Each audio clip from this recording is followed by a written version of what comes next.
भूषण सिंह जो बीजेपी सांसद है उन पर आरोप जिस तरीके से लगा रहे हैं, गंभीर आरोप है। देखिए, भारतीय जनता पार्टी की जो सरकार है, केंद्र सरकार, और हमारा जो स्पोर्ट्स मंत्रालय, खेल मंत्रालय, वो बहुत सजग है इस चीज़ में, और जो जो चीज़ रेसलर्स ने मांगी थी उसके लिए पूरा करा गया है। एक जांच की प्रक्रिया है, वो चल रही है, और मैं इतना ही कह सकता हूँ, दूध का दूध पानी का पानी होगा। कहीं सजा जिसको होनी चाहिए तो अवश्य होगी। क्या लगता है इसके पीछे कोई राजनीतिक दल तो? देखिए, मैं इसमें नहीं जाऊंगा। रेसलर्स हैं, सम्मानित लोग हैं हम लोग के, उन लोग ने देश के लिए मेडल लेकर आए हैं, भारत का गौरव बढ़ाया है, तो उन लोगों का कोई भी परेशानी होगी तो ये हमारा फ़र्ज़ बनता है, और वही फ़र्ज़ हम निभा भी रहे हैं। मैं वो कानून के तहत निभा रहे हैं। देखिए, अखिलेश यादव जी को लगता है कि गोरखपुर जो संभल नहीं रहा है, जिससे वो देश क्या संभालेगा या प्रदेश क्या संभालेगा, तो मैं अखिलेश जी को इतना ही कह देता हूँ, भाई आप तो पहलवानों के परिवार से आते हैं, तो 2024 आ गया है, गोरखपुर में अजमा लें, आके लड़ लें, तो उनको सब जितनी पहलवानी है उनको सब निकल के आ जाएगी, और उनको समझ आ जाएगा गोरखपुर का बादशाह और राजा एक ही है, वो है योगी आदित्यनाथ। कुछ चुनौती दे रहे हो? मैं तो सीधा बोल रहा हूँ, बड़ा शौक है ना, तो आके गोरखपुर आ जाए, गोरखपुर में लड़के दिखा दें, उनको सब समझ आ जाएगा कि दूध का जो शेर है वो शेर ही रहेगा, वो गीदड़ नहीं बनता है। भारत में अल्पसंख्यक और दलितों पर अत्याचार हो रहा है, भेदभाव हो रहा है। वो राहुल गांधी जी थोड़ा गलत समझ चुके हैं। उनको लग रहा है चुनाव यूनाइटेड स्टेट्स में हो रहा है, तो इसलिए वो वहाँ पे प्रचार कर रहे हैं, तो उनको गलती लगी है। कोई सजा के समझाएगा तो उनको पता चलेगा कि जो चुनाव है, जबकि वो चुनाव यहाँ पे है, तो उनके कांग्रेस के कुछ लोग जा रहे हैं समझाने के लिए, चुनाव भारत में है, यूएस में नहीं है। एक सवाल ये भी है कि जो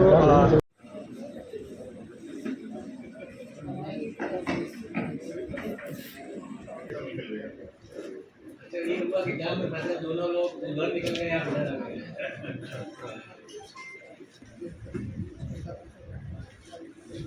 गुप्ता जी आएंगे, इंतजार करें हम लोग की शुरू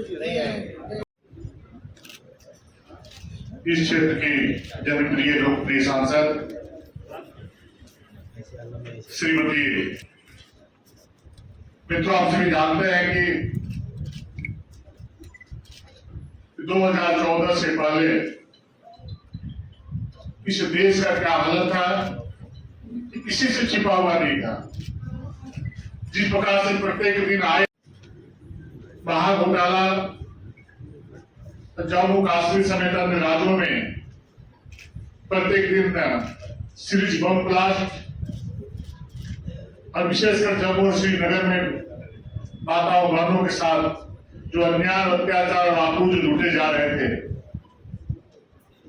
और कैसा शासन और प्रशासन था। 9 साल पूरे हो गए, किस तरह की उपलब्धियां रही हैं और किस तरह से महाजनसत्व अभियान है जिसके तहत जो है? देखिए, उपलब्धियां अनेक हैं, और इसीलिए 9 साल बेमिसाल कहा जाता है।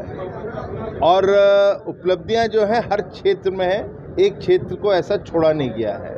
गरीबों के लिए है तो गरीबों के लिए यहाँ पे शौचालय से लेकर, यहाँ तक कि उज्ज्वला योजना से लेकर, सौभाग्य योजना से लेकर, ये अन्य चीज़ के लिए राशन जो है 80 करोड़ लोगों को राशन दिया जा रहा है। तो इस प्रकार की अन्य योजना है, चाहे वो आयुष्मान स्वास्थ्य क्षेत्र में आ जाए तो आयुष्मान कार्ड आ जाता है, जन आरोग्य निधि योजना आ जाती है, किसानों के लिए क्या है तो किसान सम्मान निधि आ जाती है।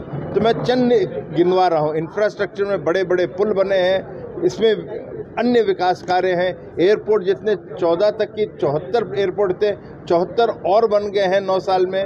रोडें जो हैं उसका निर्माण डबल हुआ है 2014 तक की जितनी थी। तो ये सब चीज़ें लेते हुए बेमिसाल जो कार्यकाल रहा है, मगर इसके लिए जो विपक्ष है उसकी पट्टियां बंधी हुई हैं।